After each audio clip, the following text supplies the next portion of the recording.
the walk down memory lane with all the survey discussion is is quite amazing. I think back 20 years ago when I started working with GPS when it first came out. So it has changed and evolved exponentially, over the last 20 years from what I've seen working with GPS and scanners and everything else. So thanks for that. That was really good. So thanks everybody again for letting me join in. What great discussion yesterday. I was blown away at all the topics that were discussed yesterday and all the technology that's out there and everybody that's working hard to map everything that's important, especially to the Colorado Department of Transportation. I can tell you we're definitely involved in the new technology. At least we're pushing that direction. And today I want to go through what Colorado DOT is looking at for mapping subsurface utilities and just all utility records and assets that are in our right of way. I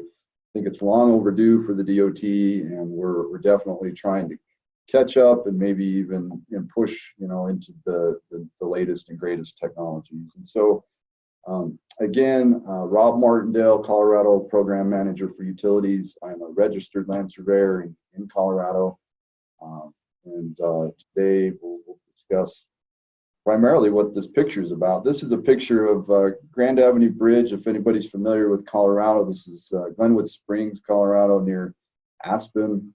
All the utilities you see here are those that feed the town of Aspen from down valley. And so big project with a lot of as-builting going on during that particular project.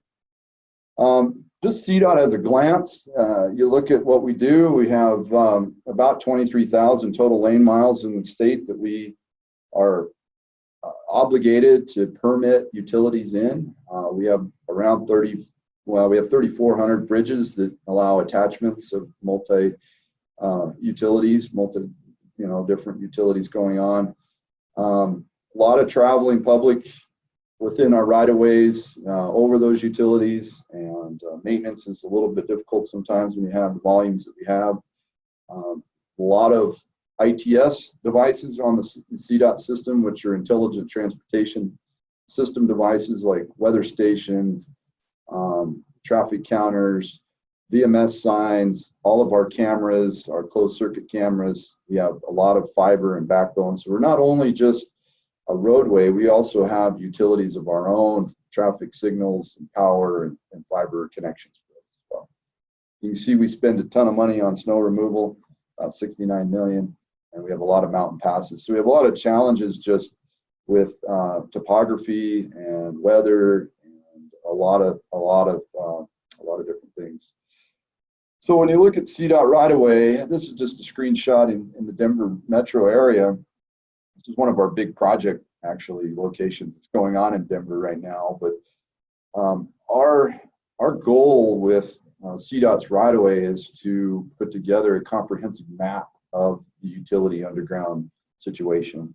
This is project level investigation. SUE, subsurface utility engineering, is a major component of our world at CDOT now, and I'll explain in a little bit why that is. We had some legislative changes that has pushed this and mandated it, but this is just a typical utility investigation for existing utilities that we need to capture and then push through the entire life cycle of our utility infrastructure of updating records as things are uncovered. So as far as records go, we found that poor utility records obviously can increase risk and cost of our civil projects, private developments, utility infrastructure installations. So these risks are high, and they can be reduced by capturing and recording the data, the utility data, the as-built in particular, in a standardized format. And I'll talk about what that standardization for CDOT means here in a little bit. I'll also discuss some Colorado revised statutes that have come about in 2018. Sorry, going back too far. But they call it the 811 law. It impacts the management of utility data within the state highway rights of way. In particular, it's subsurface utility investigations prior to construction, providing better utility plans to our contractors, and then CDOT has a goal of collecting the as-built into our database. For many years, CDOT hasn't had a place to house all the different silos of utility data. And if you think about, what those are, they're represented here on this wheel of silos that we've found in the past, where we've had future projects that we're looking at. We've had poor planning to look at corridors and what is actually out there. And then our SU data, our subsurface utility engineering data, has been captured in CAD and stays in AutoCAD or MicroStation or whatever we have. Our GIS data is typically in that GIS environment, stays there, and we can sometimes extract it out and use it, but we're not sure exactly what the information or how good the quality is. And then again, the CAD files that we have, utility relocations that are happening on projects, that data is left out there sometimes, and we're wondering what was relocated and where and how deep it is. New utility installations through a permitting process is an important data capture that we've missed over the years, and is part of our new model to investigate those avenues. So one call locates, there's a huge amount of one call locates going on for excavation all over, and how can we better capture that data is part of our goal. And survey data in general for utilities, above ground and subsurface. So CDOT had to come up with a way of capturing all this data and absorbing it into one location. And that's a heavy lift on our part to try and figure out what the technologies are out there, what can we leverage internally with our IT department. Do we have the funding to build a comprehensive database that can connect and talk to all these different silos of data and pull it into one location? And so we spent several years trying to develop the methodology, investigating all these different avenues, and we came to the realization that it was probably better to buy off the shelf than to build internally, just because of how long it would take and the maintenance of a database of this size.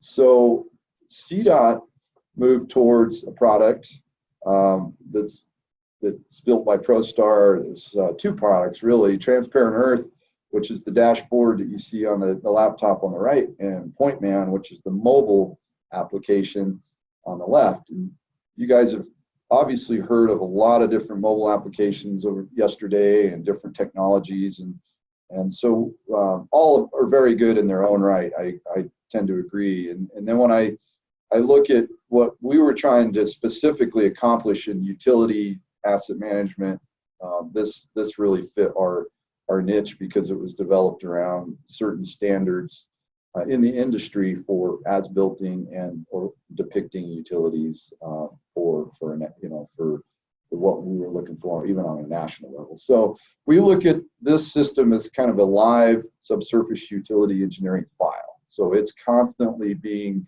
fed data, it's constantly being updated, and it can be visualized in the field.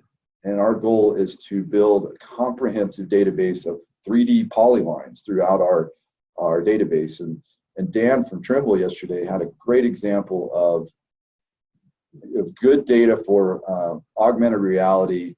And our goal is that this data set is well developed so that it can be extracted and used in that environment.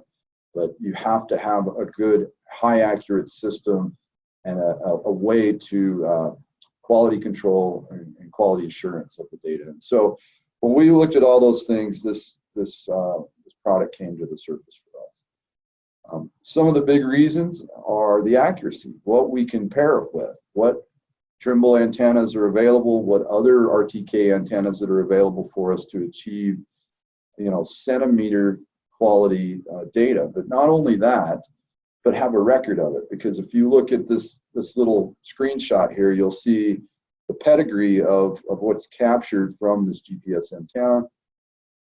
is a lot of things that a surveyor like myself likes to see when it comes to accuracies, horizontal precisions, fixed type, and vertical accuracies, and all the information that we're looking for when it comes to determining whether or not it's a reasonable centimeter quality type record. So that's one of the big pluses, is that this the software does bring with it that we like from a survey record side of it.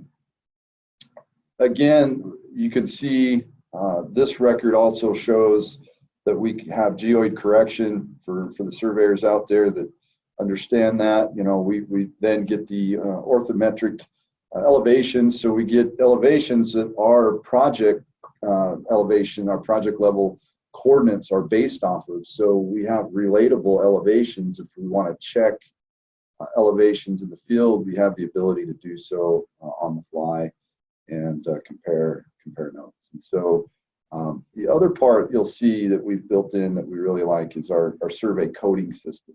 So up here in the properties, you'll see that a particular code at CDOT identifies a particular item out in the field. And so we have that is very similar, that mimics our survey standards when it comes to just regular survey data collection with the traditional survey data control. Another requirement that we were looking for was the metadata and the schema that we were building into the records that we're collecting from the attribute side. And so this being very flexible within the system, our data dictionary has the ability to add details for owner, size, material type, whatever that schema is can be changed and added to rather quickly, and customized for each particular survey code that we have. And so this particular water line, you know, right now we have 3 attributes that we're identifying. Some of our other shots include maybe more, maybe 5, 6, 7, or 8 attributes, but we try to keep it in line with what the standard is looking for. So how is CDOT, now that we have an idea of what our technology is available to us, we know we have the tools. Now we need to implement all the stakeholders in our right-of-way, all the permittees, all those that are building projects in our system.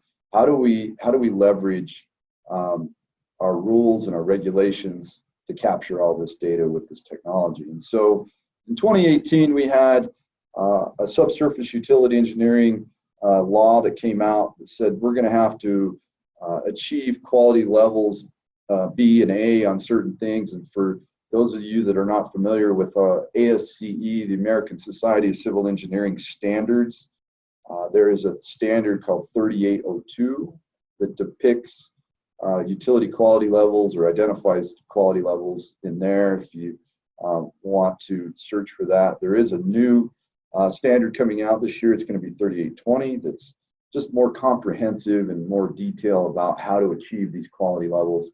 But regardless, our technology will have the flexibility to adapt to that and identify those quality levels within our system.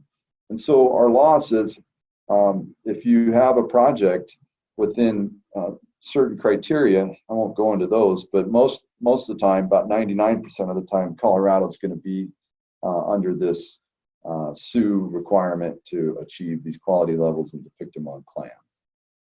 Also in Colorado, under that new law, all utilities installed in a right-of-way have to be locatable. So what does that mean? Does it mean just everything has to have a tracer wire, or does it mean utilities can be archived with X, Y, and Z coordinates and retraced, staked out, and located that way?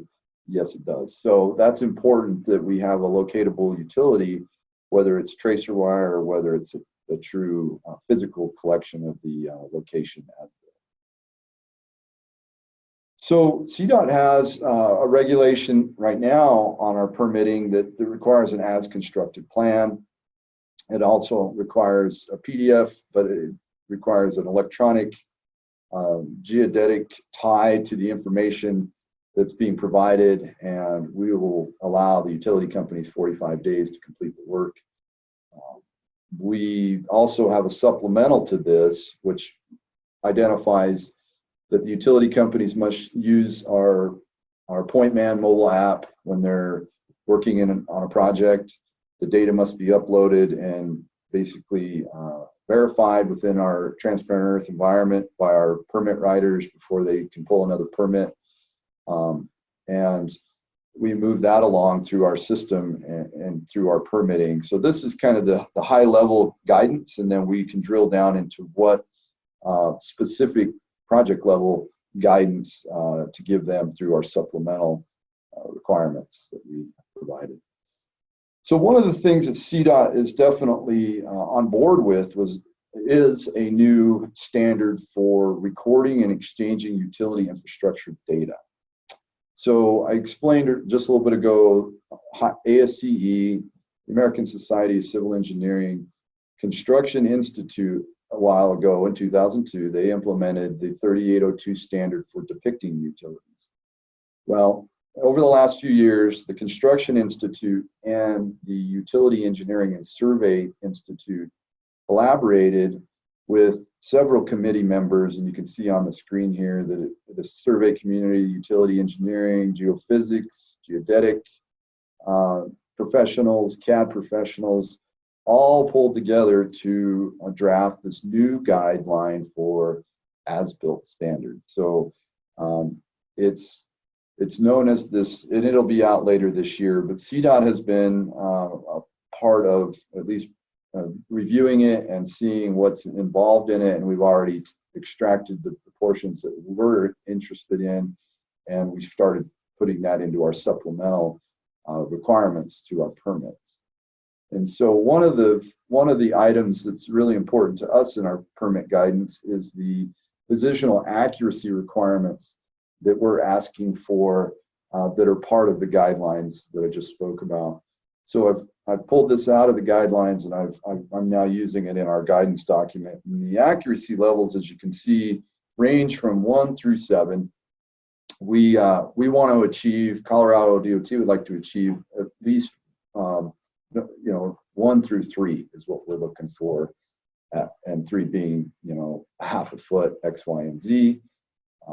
Primarily, we'd love to see 1 and 2 as our accuracy level, and we understand that that's going to be extremely difficult for some utility companies, but the goal here is that when we look at our data set, we have an accuracy level that we can look at and quickly identify how accurate that data really is, and then we will have an idea of what level of effort it will take to bring it to a level 1 for a particular engineering project or whatever it might be. So here's just a shot of one of the CDOT's permits. Again, this is where we begin the process with all the technology we have, with our guidance that we have from our rules, and our expectation is that we're going to, again, walk through the permitting process and collect data at a higher accuracy level. So just kind of looking at our guidance document, just a quick view of what it entails. So the accuracy level table, if you can imagine, is in there, but we also outline what type of installation that you're working on. Here's some guidance on what we expect from data capture. For example, jack and bore, we're looking for the bore pit and the receiving pit. We're also looking at the surface so that we're getting some surface elevations for a horizontal directional drill situation where we can then translate the bore log to a depth of the conduit or conduits that are being installed. So that's just one of the examples that's in our supplemental guidance document. This is a quick kind of example of what we've seen in the past when it comes to a typical design level sheet from a telecom, for example. This is a PE designed telecom fiber line that was going in CDOT's right away. They identified the right-of-way line, if you guys can see, but it's down here along this fence line. Interstate 70's up along here, and they were planning to run the fiber line on this alignment.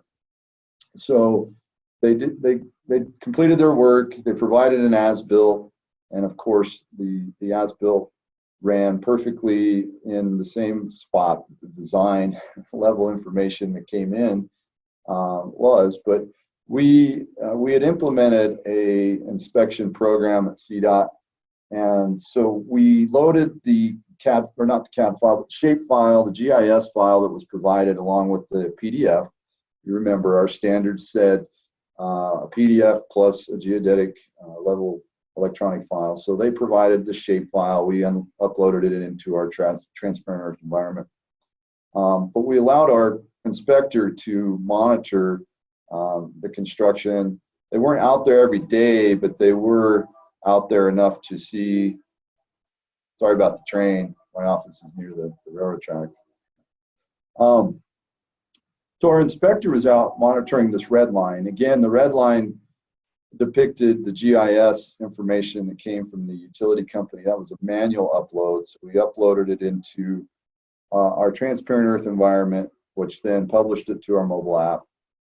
We went out in the field, walked the red line, and noticed that as the red line on the mobile app, as they got to that location and they started to migrate along that alignment, they noticed the limits of disturbance was a different location, at a different location than the actual red line. So they were able to survey this limits of disturbance. It was a plow line, so you could easily see where the plow had been and backfilled. So they just had walked that and noticed that the plow line versus the published line as an as-built were very different. So the blue line depicts what was surveyed by our CDOT inspector,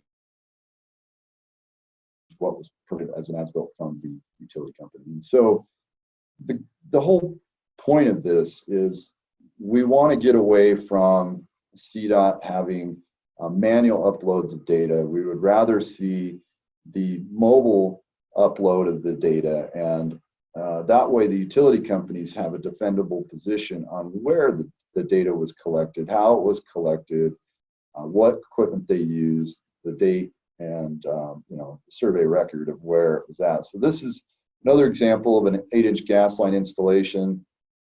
The survey information on this shot over here identified a Trimble R10, the receiver serial number, and then all the data information on the accuracy of the position and how many satellites and what all, everything that a surveyor would like to see when it comes to a survey record for a GIS app, And so that's one of the advantages that we like. The other is having the ability to embed our permits. So right here, there's a little highlighted dot. That dot is the permit itself, the PDF. So when we click on it, we then have the ability to access the supplemental guidance document that's attached to part of the permit. So we have the permit documents out on the site. They're part of the geospatial world now.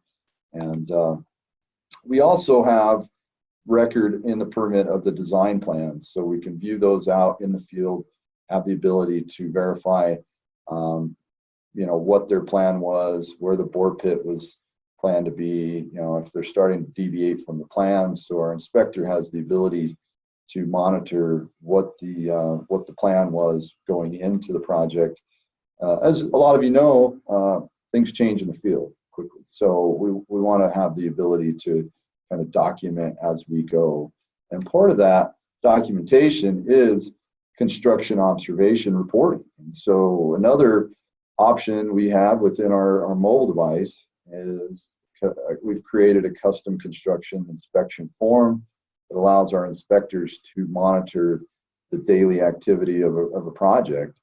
And it may not even be our inspector, it may be a utility company's inspector, but the goal is those forms are available in our library for anyone that has access to our mobile app to have, to have those in the field and leverage those to document their installation. So we think it's invaluable that the utility companies have this level of documentation of the utilities. It helps them defend what they have done with their installation. It helps us as well, as far as when the finger pointing starts, that we can resolve the issues quicker, because we have everybody sharing what actually happened on the project, and it helps us ensure that our roadway is going to be safe once they leave. So just looking back at how we collect data on projects. So this is our project in Glenwood Springs, Colorado. Relocation project, a lot of utilities. We moved about $2 million worth of water line on this particular project, and we had a daily archive of the as-built.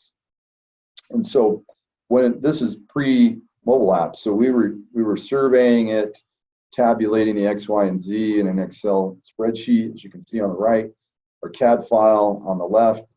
The problem we had, I can't remember who spoke of this yesterday, but extracting CAD data out to the geodetic world, getting it out to referencing it to a coordinate system is really sometimes difficult to get it out into a 3D environment for GIS archiving. And so we look to have this export from MicroStation into our Transparent Earth world as a seamless part of our integration with the entire system, so that, as you remember, the multiple siloed data sources now become extracted and put into a single database, which again is our goal for a lot of our for all of our projects, because we spend a lot of money, one, investigating, and two, as building it. So it's extremely important.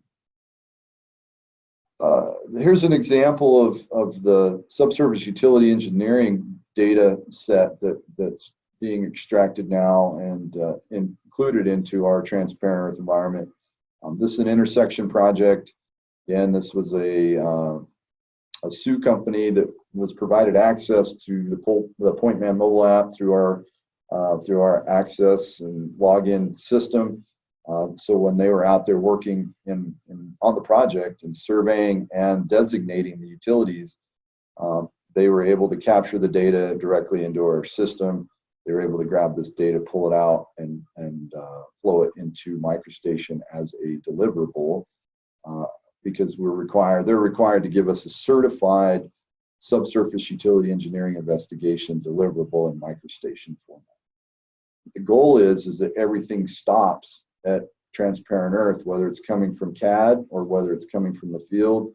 It's a two-way connection in and out of Transparent Earth at all times. And so that's how we get everything to stop there. And then it publishes to the mobile side. So our Sioux vendors, they like using this for a couple of reasons, but one is it's in line with the ASCE 3802 standards. Again, that was that depiction standard, so they have to go out and use not just this EM locator, but there's other geophysical tools, but in particular this locator coupled with the GPS antenna and the mobile app provides an excellent survey record of the depth and the signal frequency and everything that a Sioux company would want in order to couple it with their records to make a determination on the quality level of that data. So it gives them an excellent start to the end product of delivering CDOT Sioux CAD file. At the end, it will then be certified. And so again, this is the mobile side. When we look at the Sioux investigation from the handheld in the field, you can see the survey record on the right. The gas line selected on the left here. You can see down on the bottom where they were coupled with a VLOC 3 Pro Metrotech locator, the depth. And the nice thing about this system is once it publishes the elevation, again, with the geoid model in tow, it is to the top of this depth. So wherever the tracer wire they were tracing and designating, collecting, you then have an elevation at that particular location. So you're building that 3D polyline basically based on a more efficient workflow, in my opinion. So CDOT has also adopted this for our traffic engineering staff, so that when they're out marking fiber optic or electrical for street lights or highway lighting or whatever it is, we're capturing this data with this format. So we find that we're going to have a lot more efficiency in collecting it and having the ability to retrace it better and provide those records to those that are going to be locating for excavation as well. So one of the other big tools that attracted us to this platform was the link to Colorado One Call Center's excavation ticket monitoring system. We really looked at this as a huge efficiency increase when we have the ability to see the live tickets coming through the system. And so what had been developed for that is the connection to the database at the One Call Center that's published to the mobile side, but also this custom form for locates. It's a dig permit form, but when you're out on site and all the tickets that are out there geospatially referenced, so you're standing, you ask for the form, it will then pull up all the forms or all the tickets that are live within that area for CDOT. And so I can select the ticket. It will then auto-populate the form with the database information, and then we can move into investigating further what the ticket is to close out. So, for example, there's photos and sketches and all kinds of documentation effort in pages 2 and 3 of this particular form. So, our contractors, we have a contractor, Kiewit, that's working on a project in Denver, and they're using this system, and they find a lot of efficiency gains in tracking and closing tickets and monitoring the status of a ticket, whether it's complete or it's not, and who needs to come out and finish the completion of the ticket. And so so very, very important to us that we are integrated with kind of a holistic pre-construction through construction type of system. So that's where we're at when it comes to the One Call. And then when you look at the scalability of our system, we really wanted to look at, could it be for the small installations? This represents the, we call them the mom and pop utility companies out there, the small irrigation line that's crossing out in, northeast Colorado, middle of nowhere, that we'd certainly like to know their irrigation's connecting from one field to the other. Does it have the flexibility to at least download a mobile app? CDOT will pay for the enterprise license and allow them to at least capture a record that's based on their GPS antenna and their cell phone.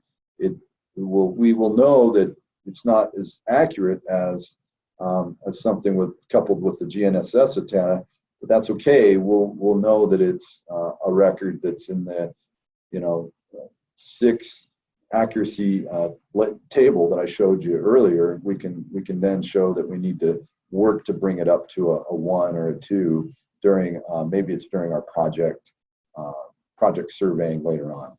And then it's scalable to pick up the large installations where we can leverage better survey grade antennas, and then we have that ability to go from large to small.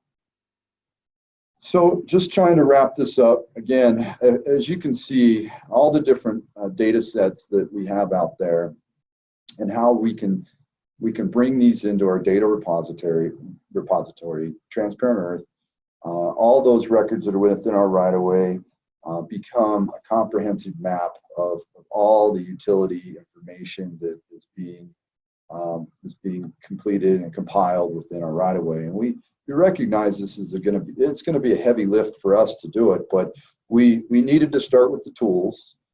We needed the technology in order to even attempt to achieve reaching out to stakeholders to invest in our system.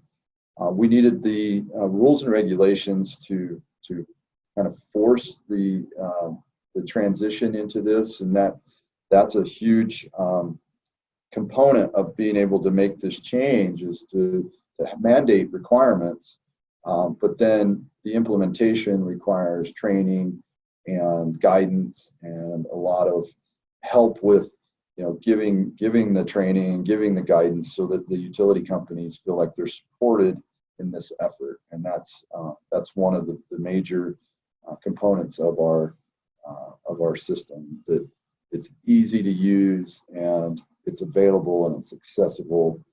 We can sign people up within minutes and they'll have access instantaneously. So I've had some recent utility companies call me from the field, and we signed them up and they were able to collect data from within 5 minutes. And so again, just and then our future projects and working to achieve everything that we're looking in our data repository. So with that, I think we're at the end, and I want to thank everybody, and I guess we'll take questions now, Gavin.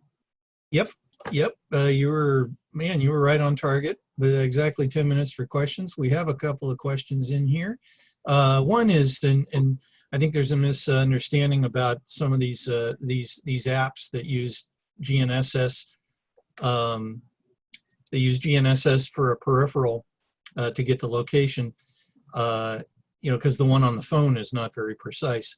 So the question from Jeremiah Yu is, can you use other GNSS manufacturers for the rover head? Yes, absolutely. In fact, that's one of the reasons we like the flexibility of this mobile app. In fact, we started with several different RTK receivers and have been testing those along with our survey grade equipment that we have purchased internally at CDOT. So we've done a lot of field testing with different receivers that are out there, and they're all working pretty well from our standpoint. Okay, yeah. I mean, a peripheral for an application through like a phone or a mobile could be one of these old school bucket on a pole trying to cover logos. And then there's a whole bunch of these multi-constellation ones, so many brands, they're almost commoditized, but they all can do mock location for the phone or the mobile app. So exactly. Question from David K is, how do the inspectors and contractors deal with GNSS challenged environments? Yeah, that's a really great question. Again, we recognize that not everything can be captured with a GPS antenna. There's canopy issues. There's a lot of issues that require, going back to maybe a total station and terrestrial data that's then manually uploaded. So we do recognize that some data will have to come in a manual sense until the mobile app gets to a point where it's connected to the total stations, and that's ultimately a goal as well. There are a few apps out there that have the ability to connect to certain total stations, but this one at this point does not. But anyway, I have a workflow that I probably don't have time to show you, but there is a workflow that migrates this data into the transparent Earth environment from the terrestrial side. Okay, great. Yeah, I've seen where inspectors are taught to, take 2 shots and then, pull a tape from 2 angles. Now there has to be manual cleanup later. There's some new small laser rangefinder peripherals that you can add as well. But and there is that option. Day. There is that option as well, Gavin, with this particular setup with rangefinder, and it can Bluetooth and calculate the offset for you, so it can get you close. Okay, another question here. Jeff Z says, what are the requirements for utilities exposed during excavation? Do the location of these also have to be reported? Yeah, absolutely. So that's, we call that quality level A investigation. And so, yeah, anything that's exposed through test holing or potholing, whatever, is required to be archived with the mobile device, if it can be.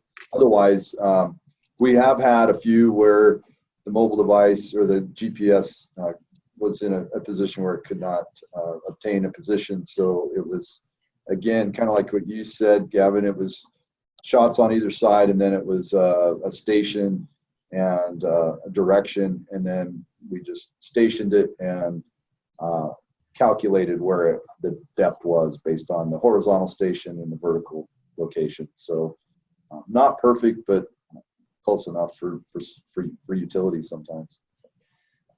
Okay, there was a question about was it the ASCE UESI accuracy levels? Was that 1 or 2 sigma? I put a link to the document for that in the chat box, and it is 95% is what it states, so it's 2 sigma. Yep. Okay, question from Edward O. Are there many current projects where the accuracy levels have to be improved from small local contractors? Oh, yes. I mean, I think that's our biggest challenge, is trying to improve the accuracy overall. But you know, it's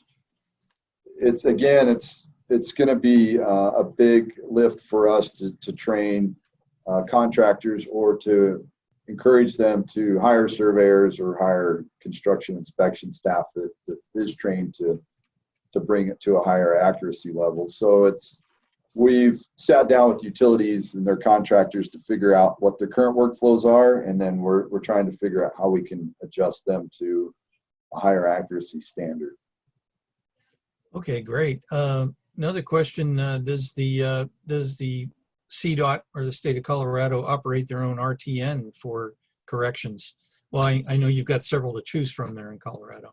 We do. We have we participate. We have a few core stations that are participating in mostly the western side of Colorado.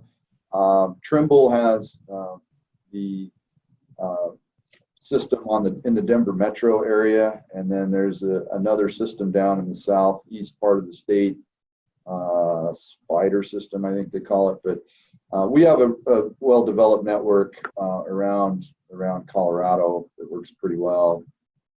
We do have, the problem we run into is Colorado or CDOT's project coordinate system, and how it's developed for our projects is a little bit different, you know, because of our elevation. So we are tied to state plane coordinates, but we do have to bring them up to elevation in order for them to work properly. So there is sometimes a little deviation from a VRS system. It just kind of depends on how we're setting it up.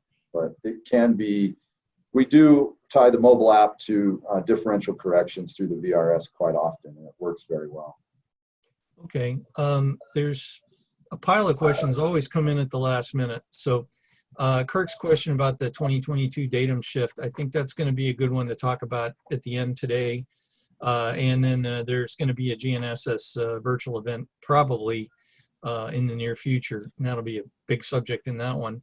Yeah. Question about from Jeff about what about utilities located as a result of notification to Colorado 811?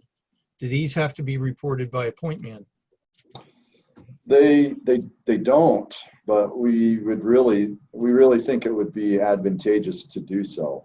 And we've been discussing this with Colorado 811 and how we can tie some things together. But yeah, I think overall, if we could get that shift, it would definitely help capture this data during the one call locates, and then, you know, upgrading the quality level of the data based on the initial record.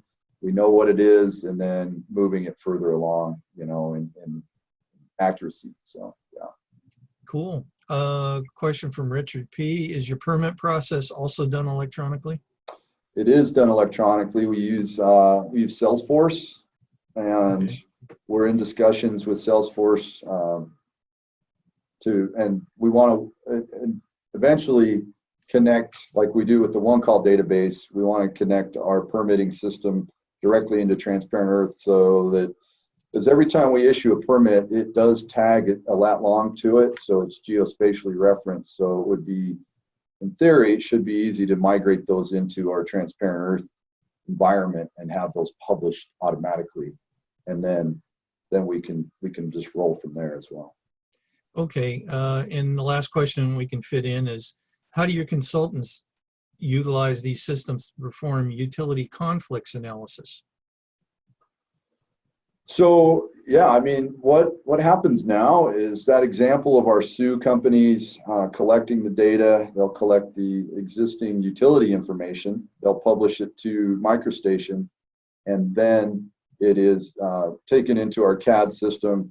We develop the conflict matrix through that deliverable. So it's really based on the PointMan app collecting the existing utility condition, the Sioux vendor identifying the quality levels, and then our designers working with that, because that deliverable of our CAD data is at 10% design. That has to be leveraged up to about 30% design before we start looking at our conflict matrix, because it takes, you know, that level of design before we recognize what the conflicts are. But we then develop a conflict matrix and we work through the additional design, and then that's all those relocation efforts that we're looking at are then can be republished back into the mobile app for construction. Okay, thanks a lot, Rob. We got a lot of questions in 10 minutes. We got to jump into the next session to stay on schedule. Thanks very much.